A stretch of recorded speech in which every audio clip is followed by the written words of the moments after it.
오늘은 지금으로부터 30년이 넘게 지난 1991년 포항시에 위치한 M이라는 아파트에서 일어난 괴담에 대해 알아볼 텐데요. 이것은 정확한 사실에 기반한 내용이 아닌 괴담에 불과할 뿐이니 가볍게 재미로 봐주셨으면 좋겠습니다. M아파트는 건설 과정부터 심상치 않았죠. 착공에 들어가 완공이 될 때까지 공사 현장에서 일하던 인부들과 주변에서 놀던 아이들을 포함해 무려 10명에 가까운 사람들이 사망하는 사고가 일어난 것인데요. 공사장에서 일하던 사람이나 주변을 지나가던 사람들이 사고로 죽는 게 아주 없는 일은 아니지만 문제는 여기서 죽은 사람들 모두가 사고로 죽은 것이 아니라 같은 장소에서 정체불명의 이상한 여자와 만난 후 심장마비로 죽었다는 것입니다. 당시 사망자들과 같이 있던 가족들의 증언을 들어보면 그 여자는 나는 어디에 사는데 그쪽은 어디 사세요? 만나서 반가웠어요 라는 식으로 인사를 하고는 뒤돌아서 갔다고 하죠. 그렇게 그 여자를 만난 사람들은 2, 3일을 넘기지 못하고 전부 세상을 떠났다고 합니다.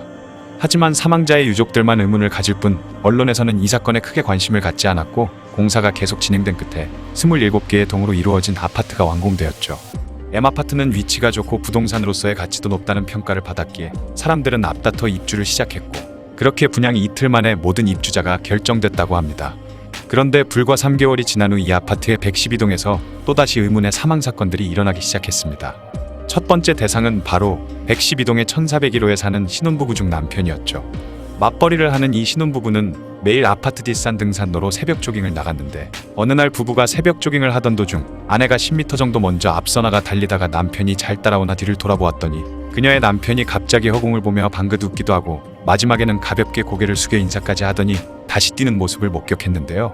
집에 돌아온 아내는 남편에게 대체 아까 뭘 한 거냐 물었고 그녀의 남편은 좀 전에 자신과 얘기를 나누던 여자분은 1301호에 사시는 분인데 만나서 반갑다고 먼저 인사를 하길래 자신도 반갑다고 인사를 했을 뿐이라 대답했습니다.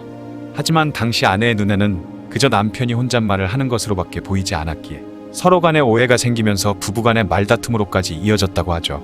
하지만 아내는 얼마 후 사소한 일로 남편과 다퉜던 것이 미안했는지 그에게 맛있는 저녁을 차려주려고 밖에 나가서 장을 보고 집으로 다시 돌아왔지만 그녀가 본 것은 아침까지만 해도 멀쩡했던 남편이 두 눈을 크게 뜬 채 죽어있는 끔찍한 광경이었습니다. 반쯤 넋이 나간 채로 남편의 장례식을 치른 그녀는 분명 그날 아침까지만 해도 멀쩡했던 남편이 갑자기 죽은 것이 도저히 이해가 가지 않았죠. 그런데 문득 남편이 서로 인사를 나눴다고 한 1301호 여자의 존재가 생각났습니다. 그래서 그녀는 황급히 1301호로 달려가 봤지만 놀랍게도 그곳은 유일하게 아직 입주민이 들어오지 않은 빈집이었죠. 두 번째 사건은 112동의 808호에서 일어났습니다.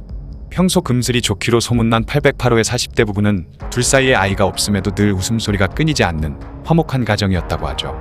그런데 1401호의 남편이 죽은 지 일주일째 되던 어느 날 808호의 부부는 평소와 같이 이런저런 이야기를 나누면서 하루를 보내다가 잠자리에 누웠는데 남편이 갑자기 1301호에 사는 여자가 자신을 아는 척하며 808호에 사는 분이 아니냐고 물어보더라는 얘기를 꺼냈습니다. 이후 남편이 아내에게 그 여자가 자신을 어떻게 알아본 걸까 궁금하다고 얘기한 것도 잠시 다른 여자와 얘기를 나눴다는 얘기를 듣고 표정이 굳은 아내의 얼굴을 보고 나서는 아차 싶어 아내를 달래주기 바빴다고 하죠.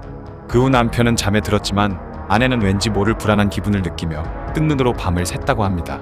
그런데 아내의 예감이 맞았던 것일까요? 깜빡 잠에 들었다 깨어난 그녀가 본 것은 남편이 두 눈을 크게 뜬 채 허공을 바라보고 있는 모습이었고 이상함을 느낀 그녀가 남편의 가슴에 귀를 대본 결과 남편의 심장이 더 이상 뛰지 않았고 숨조차 쉬지 않고 있다는 것을 깨달았죠.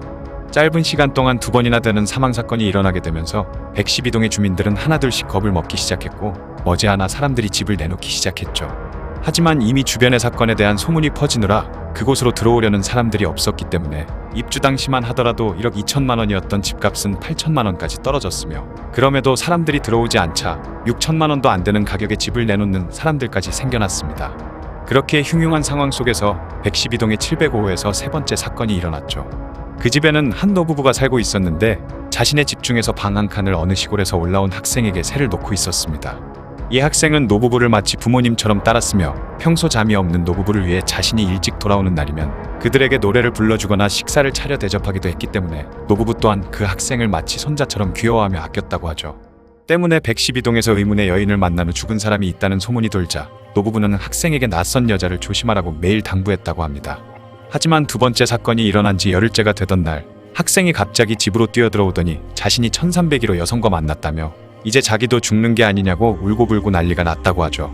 그 말을 들은 노부부도 깜짝 놀랐지만 그저 헛소문에 불과할 거라며 학생을 진정시킬 수밖에 없었습니다. 그럼에도 마음을 놓지 못한 학생은 노부부에게 부탁해 그들의 침실에서 같이 잠을 잤지만 다음 날 아침 노부부가 본 것은 두 눈을 크게 뜬 채 사망해 있는 학생의 모습이었죠. 이런 사건들이 계속 일어나자 주민들이 시공업체를 상대로 4년 동안 투쟁을 한 끝에 문제의 112동에 입주한 사람들은 입주시 받은 돈을 돌려주기로 하고 112동을 아예 폐쇄시켰다고 합니다.